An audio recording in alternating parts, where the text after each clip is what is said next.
Hello everyone, welcome to another episode of Minecraft and Doxus, and guys, this time I want to talk about an important thing that you need to keep in mind when you play Minecraft.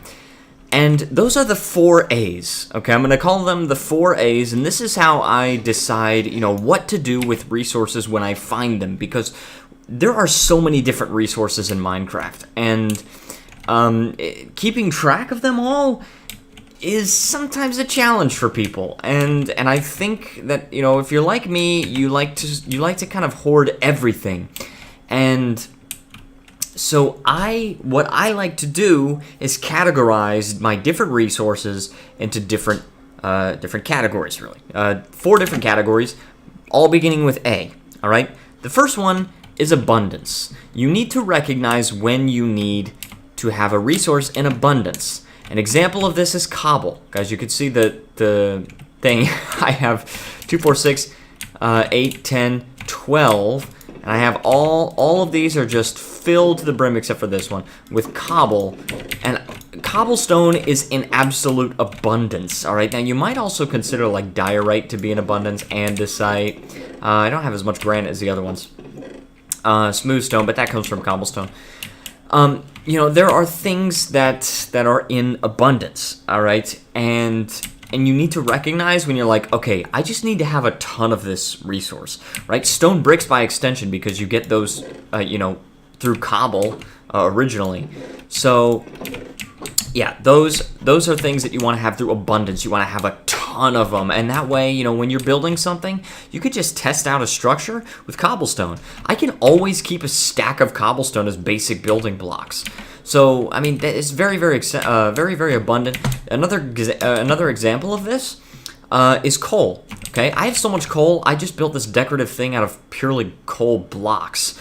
Another thing is like when I have my super smelter, I have like sort of a super smelter, sort of. It's got 4 furnaces, but I have tons and tons of coal in that, and it just will never run out. I've also got a whole bunch of blocks of coal in here. You've got to have an abundance of coal.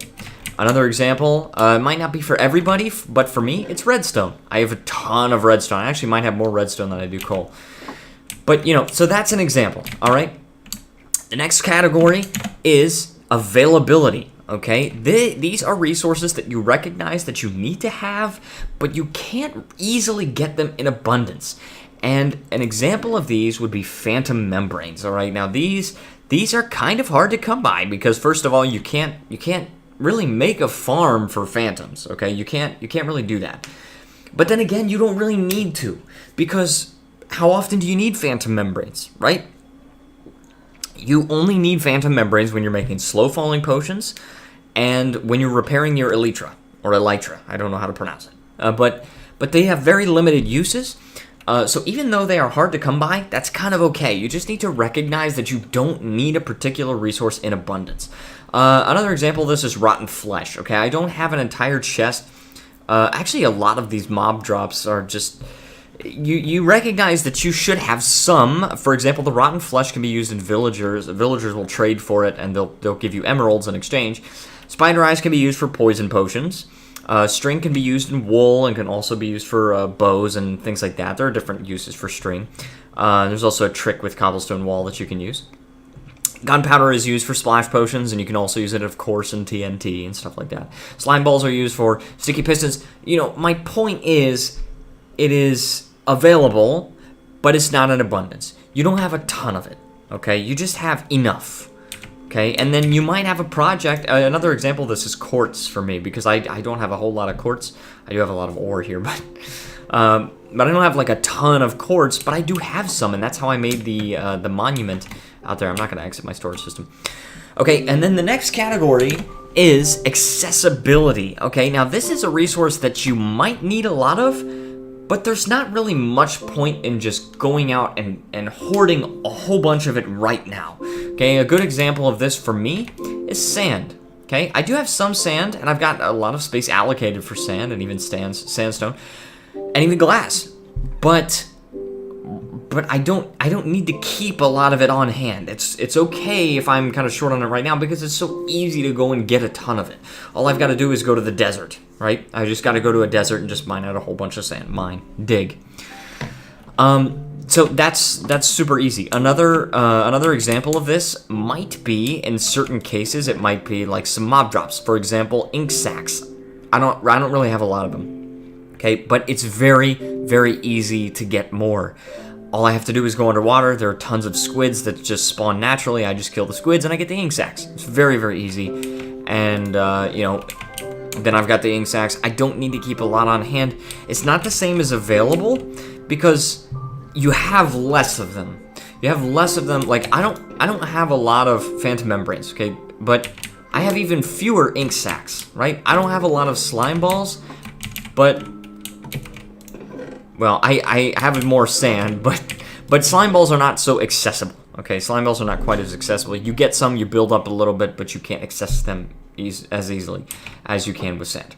And the final category is absence. And I think everyone probably has an idea of what they want to put in that category. But for me, of course, it's diamond. Okay, now I have 12 diamond blocks and 7 diamonds as of this thing. I also have full diamond tools, several versions of the same kind of tool, and I have a set of full diamond armor. That would be kind of considered rich for only having this realm for like a month, right? I've only had this realm for a month. And also, if I compare my status with a couple of the other players, for example, if we go to this house right here, if we go to this house right here, 2 diamonds, okay? If I go to, I think Dizzy Doom also has just 2 diamonds, and that's because he had to make a full set of diamond armor. Okay, so it's something that you don't have a lot of, and it's not easily accessible, right? You actually have to go out looking for it. Whether or not iron falls into that category, it's sort of up to you. It depends on how easily accessible iron is for you, and you know how much you've been able to find, or you know, depending on how much you consider gold to be valuable, you might put gold in that category.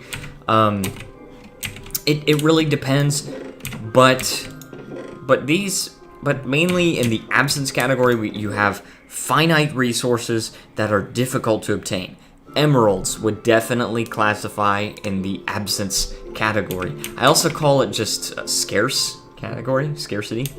Prismarine.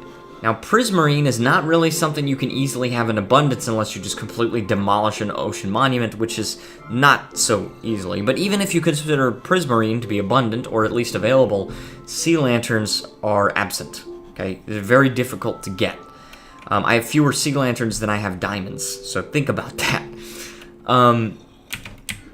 So, guys, why do I say this? Why do I categorize the items into 4 different categories? Well, it's because you need to recognize what resource is okay to not have a ton of, right? It's okay that I don't fill up this entire chest with acacia logs. It's alright, because when do I need acacia logs? If I'm going to be building some major project, I'll get some acacia saplings, and if I really need a ton of acacia logs or acacia planks or something like that, maybe even doors, then I can get some. They're not that difficult to get, and so they're not scarce. They're not absent, but you also don't need it in abundance. So it's okay to have it just in, just like if it's accessible. If there's a savanna biome all around you, and you just don't have any acacia logs, but you can easily go get some, that would be accessible. And for me, it's available. So I have some, and I can always go get some more. Yeah, so what you just need to recognize that when you're building your storage systems and when you're thinking about your building projects. Am I going to be building with something that's abundant? Well, usually you don't want to build with something that's just abundant, because usually the things that are abundant are kind of ugly. Like cobblestone. Cobblestone is not a pretty texture. Look at it. It's never been a pretty texture. They've made it a little bit prettier over the years with the new textures and everything, but it's still got a long way to go before it's pretty texture. But the thing is, it's okay that it's ugly, right? It's supposed to be an ugly texture because you have so much of it. It's so easy to get. Andesite diorite granite. Ugly textures. I'm going to be really honest with you. I don't like them at all. I don't like them as textures at all. Now, as you start refining them more and more, and they become less and less abundant, they start looking prettier. So you've got the polished versions, right? You've got smooth stone, which is just cobble in a furnace. You've got stone bricks, which look amazing. Now, polished, chiseled stone bricks, mossy stone bricks, and cracked stone bricks. Cracked stone bricks are actually less accessible. They're less abundant because you have to put stone bricks themselves in furnaces, which is crazy. It's like 4 cobble. No, let's say 8. Okay, 8 cobble. Plus 1 coal equals 8 stone. Well, 8 stone equals 8 stone bricks. 8 stone bricks plus 1 more coal, 1 more coal is finally 8 cracked stone bricks. It's just very, very difficult to get for essentially, I mean, if you think about cracked stone bricks, I mean, that's basically cobblestone with extra steps, you know what I'm saying? But anyway, the point is, like, as you get less and less abundant, you get kind of a prettier texture, right? Or if we go up to some of the other blocks, okay, nether bricks. Nether bricks are what I would consider to be available, all right? Red nether bricks, available, or at the very least accessible, because I've got, you can always get netherrack, right? I've got netherrack is kind of an ugly texture. That's another one in abundance, okay? Ooh. Dirt, abundant, right? But then scarce would be podzol, depending on where your world is, okay? It would be, because podzol doesn't spread naturally and stuff like that. Mycelium might be scarce depending on where you are or how much you've collected or something like that. It might be scarce. It does grow on its own, so it's sort of more in the accessible category just because it is renewable. But either way, okay, chorus fruit. It's renewable, and it's kind of easy to get, and if you have a lot of it, you could, I guess, build it up in abundance, but at the very least, it'd probably just be in the available category. Arrows. If you don't have a skeleton farm, then depending on your other resources, feathers, flint, and all that stuff, they could be available or accessible. They could be abundant, but if you have a skeleton farm like I do, you've got arrows in abundance, and you've even got, I've even got some of these affected enchanted arrows and stuff like that, but which I will be using the next time I fight the Ender Dragon. But anyway, so guys, that's really the point of this video. I like to categorize a lot of different things that I do in Minecraft because I like to play in a very methodical way. I have a very different playstyle from Matthew, for example, who doesn't really like to hoard a lot of stuff. But if you're like me, then you really like to store up a lot of resources and you like to build up a lot of stuff. If you're wondering why that light is so natural, I will show you why eventually in a future video. But anyway, I want to end this video now, but I want to thank everyone so much for watching. If you enjoyed this video, please leave a like, subscribe, and join the Discord server. Look, we still got stone coming out. That helps out so much. Also, I want to thank you so much to Shem for being my Patreon supporter. And if you'd like to support me on Patreon, if you pledge $5 or more, you get access to this Minecraft realm. Alright, so click the link down in the description below. If you want to join, you get access to this beauty right here. Look at this beautiful world here. And with all its glory, right? You can build your own house amongst the heroes of New Indoxus. Anyways, thank you so much for watching, everyone, and I will see you guys next time.